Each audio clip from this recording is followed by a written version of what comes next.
Bakit ka nga ba hindi makamove on? Marami sa inyo hindi makamove on, makamove forward. Nakita ko yan dun sa comments sa isa kong content na tungkol sa pag-move on. Kung kailan ka makaka-move on. Sabi ko, ganito yung timeline, makaka-move on kayo, ganitong panahon, after ilang ganito. Sabi ng mga nag-comment, hindi ako nakaka-move on, 5 taon na. Hindi na. Imposible na yung move on na yan. Mga ganun. Ang bitter sila. Hindi ko naman kayo masisisi, sa mga followers ko. Naunawa ko kayo, tayo mag-alala. I understand where you're coming from. Kaya kayo hindi makamove on. Kasi, ganito yun. Okay? Dapat, pinarasis nyo yung nangyari. Hindi nyo dapat sinupress. Ang ginawa nyo kasi, sinupress nyo. Pag sinabing sinupress, hindi mo tinanggap yung pangyayari. Dininay mo na sa isip mo na hindi pa rin kayo hiwalay. Kayo pa rin. Babalik siya. Meron kang fantasy na gano'n na isang araw kakatukin sa pinto. Pakikipagbalikan sa akin para sa aming mga anak. O para sa aking anak. Para sa aming anak. Sa aking pinagbubuntis. O kaya para sa future namin. Ganyan.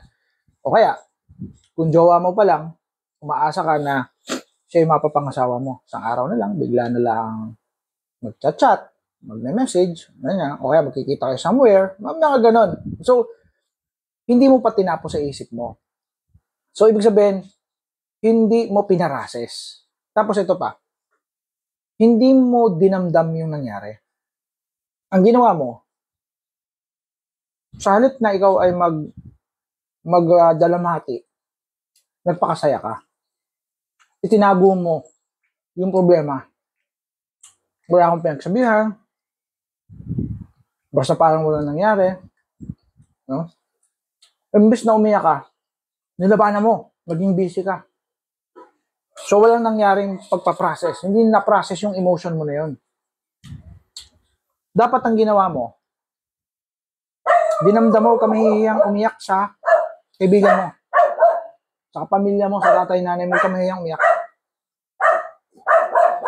Dahil by doing this, Dap! Stop! Come here. By doing this, napaprocess mo yung pain yung feeling mo napaprocess. Hoy! Kulit na aso nga tayo. Dap, come! Ano? Beso mo. Huwag ka maingay. Magagalit ang mga followers, oh. Ang ingay mo. Kita mong nagpa-process na sila ngayon ng feelings nila. Tapos ang ingay mo, ha? Kung maingay. Okay. Ang tawag sa ginawa niyo kapag hindi mo pinarases yung feelings mo, suppression. Sinupress mo. Ibig sabihin, kahit makailang taon, nandito pa rin yan. Hindi mawawala. Kaya hindi ka makamove on. Hindi ka makamove forward. Nagjowa ka. Hindi mo maibigay yung pagmamahal mo sa jowa mo kasi hindi ka pa nakakamove on eh. Mag-asawa ka, hindi mo maibigay yung pagmamahal mo, na buong pagmamahal mo sa asawa mo kasi hindi ka pa makamove on eh. Yun ang nangyari. So dapat, ipaprocess mo. Mag-create ka na ng closure. Okay? Ang closure kasi, ang tunay na closure manggagaling yan dito at saka dito. Huwag ka maniniwala doon sa nagsasabi na kailangan makausap mo yung jowa mo, yung ex mo, yung ex-husband mo kasi wala kayong closure. Kailangan may closure kayo, wag.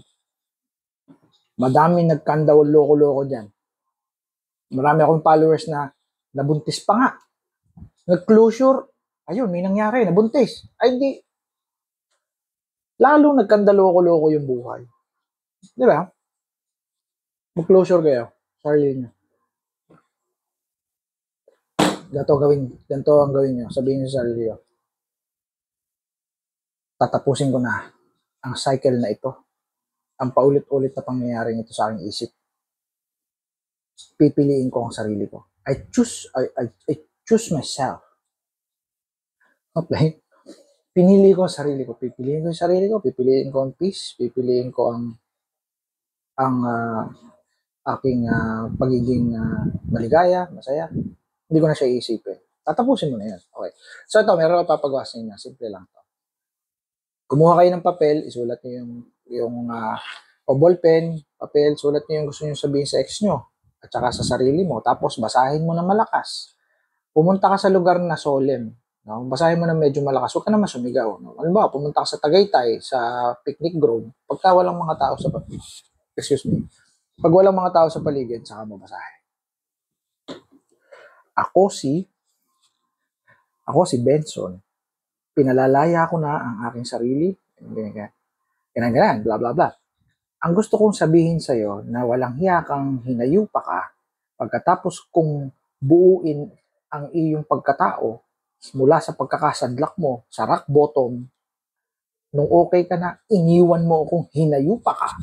Sabihin nyo lahat, kahit ka walang hiya, kahit mga pagmumura-murahin mo doon sa sulat. Tapos, ang sunod, i-message mo yung sarili mo, ano yung gusto mong sabihin sa sarili mo, at ano yung gagawin mo. Okay? Tapos, kailangan may bago ka lighter. O kaya ay, wag naman yung pang-arson, no? Baka mamaya magbaon kayo ng acetylene eh.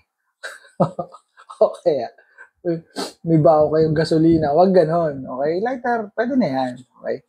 So, let's say, nasa picnic group kayo sa Tagaytay, sunugin mo. Yan. Yan. Kunyari, nasusunog na, may tunog pa no? Ayan. Pag sunog na, okay na yun.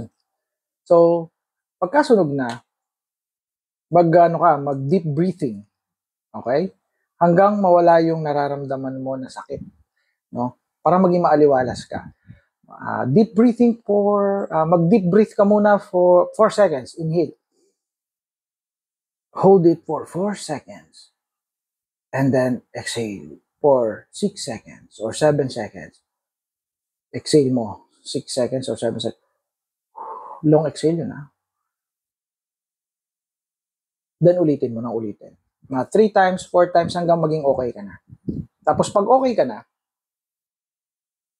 umuwi ka na. Okay. Hindi ako nagluloko dito This is therapeutic. This is therapy. So, ulitin nyo ito ng ulitin hanggat hindi nyo nararamdaman yung malaya kayo. Alright? So, ganun lang kasimple yun. And then, don't forget to take good care of yourself. Lagi kayo mag-focus sa self-care. Alright? Mag-diet kayo, kumain kayo ng masustansya, kumain kayo ng masarap, ilibre nyo lagi yung sarili nyo, i-treat nyo yung sarili nyo.